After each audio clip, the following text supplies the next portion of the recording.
Вітаю, час новин на АТР, в ефірі «Заман». Сьогодні 18 вересня і 569-й день анексії Криму. Міжфракційне депутатське об'єднання «Крим» Верховної Ради України підтримала акцію з блокади Криму. Про це йдеться в заяві депутатського об'єднання, опублікованого на сайті блоку Петра Порошенка. Зокрема, в документі зазначається, що більше 80% продовольчого забезпечення, води та електроенергії поставляється в Крим з України. І тепер нести відповідальність за півострів повинна буде Росія. Продовольча блокада Криму розпочнеться 20 вересня опівдні. Російська адміністрація Криму раніше заявляла, що півострів повністю до цього готовий.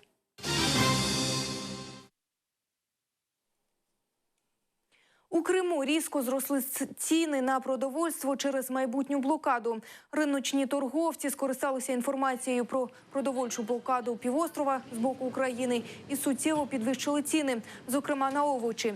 Російська адміністрація Криму обіцяє жорстоко карати таких підприємців.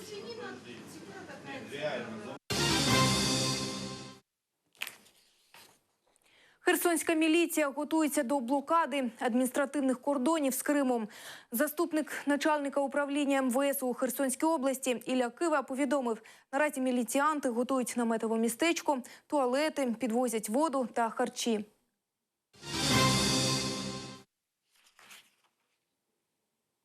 У Генічеській сьогодні обирають голову Херсонського регіонального меджлісу. Конференція, на якій і проходять вибори, розпочалася о 15-й годині.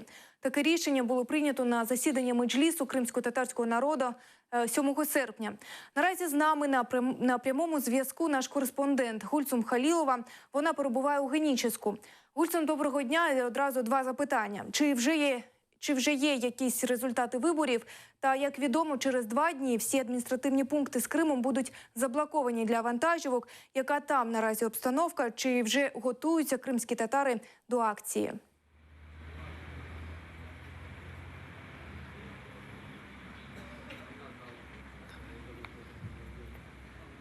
Вітаю, Софіє.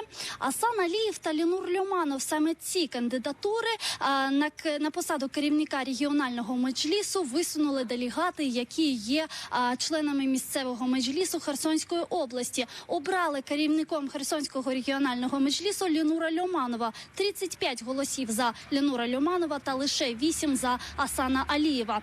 Також на конференції були присутні гості, керівники районної адміністрації, районної ради, також представники Центральної виборчої комісії Курултая кримсько-татарського народу. Також на конференції обговорювалося питання щодо блокади на пропускному пункту Чонгар, де вже з української сторони планується розміщення робочого штабу. Наразі у мене все. Студія. Дякую, Гульсум. Це була наш кореспондент Гульсум Халілова. Знімальна група знаходиться у Херсонській області. А ми продовжуємо. З 1 січня наступного року мешканці Криму обов'язково мають повідомити Федеральну міграційну службу про наявність у них другого громадянства. Про це повідомили в російському управлінні з питань громадянства Криму. Крім того, мешканці півострова, які не вийшли з громадянства України, повинні також повідомити про це в ФМС. На це у кримчан є 2 місяці після 1 січня. Ті, хто не повідомить про наявність другого громадянства, будуть оштрафовані.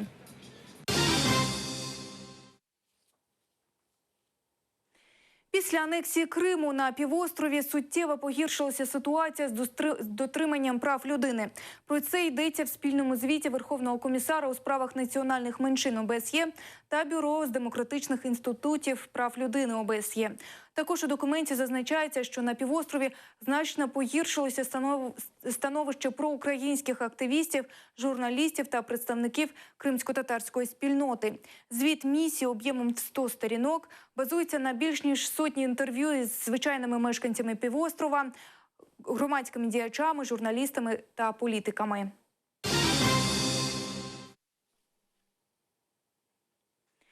Сергій Аксьонов був малим хуліганом. Голову російської адміністрації Криму у 1993 році відрахували з Сімферопольського вищого військового політичного будівельного училища за недисциплінованість.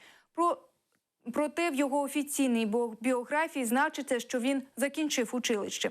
Народний депутат України Георгій Логвинський вважає, що Аксьонов повинен понести відповідальність за поширення недостовірної інформації.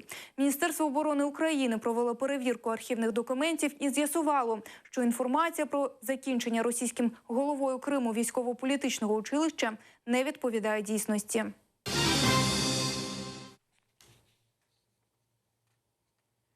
Російська адміністрація Криму хоче запустити внутрішнє авіасполучення на півострові. Протягом місяця Міністерство транспорту Російського Криму розробить програму розвитку авіації загального призначення. Її мета – відродити вертолітні подорожі в межах півострова. Перші 4 маршрути планують запустити вже взимку наступного року.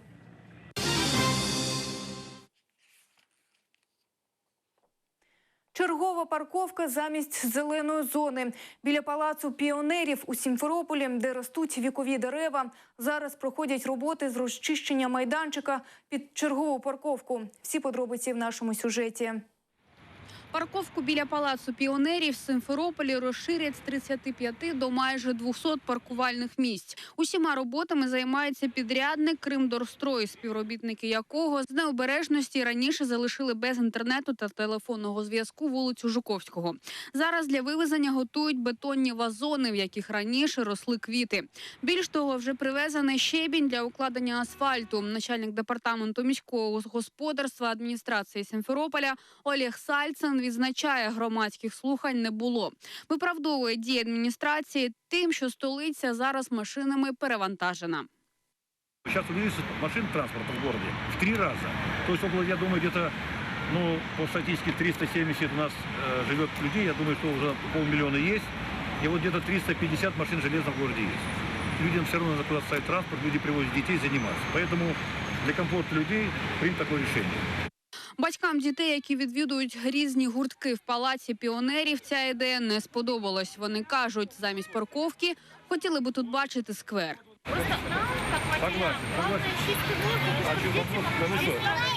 Олег Сальцин пообіцяв, що при будівництві парковки жодне дерево не постраждає. Але обурені люди йому не повірили. Кажуть, столиця Криму із зеленою та квитучою перетворюється на бетонні джунгли. Все родители были возмущены. Все родители и педагоги Дворца пионеров выходили в коридоры и говорили, кто неравнодушный, кто не против, выйдите, пожалуйста, и скажите свое мнение. Вы знаете, другого мнения быть не может, потому что это здоровье наших детей, это элементарный досуг наших детей, чтобы они, может быть, на переменках где-то, когда они чуть освобождаются после одной секции, идут на другую, чтобы они хоть могли выбежать, хоть немножко, понятно, здесь не подышишь хорошо, но вместо того, чтобы озеленить, они даже немножко не смогут тут побегать, они будут натыкаться на машины. А деревья погибнут, чем мы будем дышать здесь? Здесь уже и так от торговли нечем дышать. Торговых точек столько, сколько, я не знаю просто. Сколько же можно этих автостоянок уже? Это ужасно. Вот я не смогла пройти мимо. Не смогла. Поліція також зацікавилася тим, що відбувається біля палацу піонерів. Підряднику довелося пред'явити дозвільні документи, в яких значиться сума кошторису – 8,5 мільйонів рублів. Лілія Абкірімова, Наріман Капсхорло, Заман, АТР. Кому в Криму жити добре? Про те, як відбирає бізнес російська влада Криму, розповіла дружина колишнього керівника вже націоналізованого підприємства «Кримавтотранс» Альона Грицак. Торік у вересні представники самооборони Криму заблокували роботу найбільшого автотранспортного підприємства півострова. Російська адміністрація Криму націоналізувала «Кримавтотранс». Вже колишнього керівника Владислава Грицака заарештували за нібито зловживання службовим становищем. Санкція статті передбачає до 4 років позбавлення волі. 16 марта 2014 года я и мой супруг Грицак Владислав в первых рядах бежали на референдум проявить свой гражданский долг, отдать свой голос, восстановить справедливость, вернуть домой наш родной Крым. Те эмоции, которые мы пережили, не передать. Я жена Владислава Грицака, совсем недавно успешного руководителя одного из стратегических бюджетообразующих предприятий «Кримавтотранс», имеющий 64 автостанции по всему полуострову. Теперь он уже не бизнесмен и не руководитель. Предприятие, которое он возглавлял много лет, было захвачено вооруженными людьми из так называемой самообороны Крыма, а затем национализировано. Именно национализировано, как это совершалось в 17 году прошлого века и как это сейчас, в начале 21-го тысячелетия, делается в Крыму. Но этого экспроприаторам показалось мало. Моего мужа посадили в тюрьму.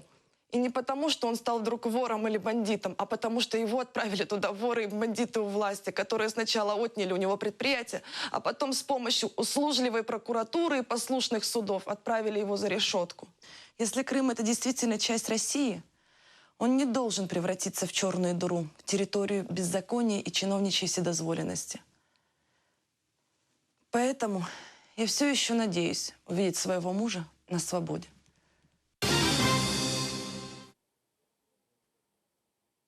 Кращий з кращих. Вистава «Аршин Малий Алан», поставлений кримсько-татарським театром, завоював гран-прі на фестивалі «Театр Чехов-Ялта». Крім цього, були перемоги і в окремих номінаціях. Подробиці в сюжеті. Артисти 13 театрів з Казахстану, Вірменії, Туреччини, Ірану, Росії боролися за звання кращого на 7-му міжнародному фестивалі театрального мистецтва «Театр Чехов-Ялта». Представники кримсько-татарського театру продемонстрували виставу «Аршин Малий Алан» режисера-постановника Ріната Бекташева.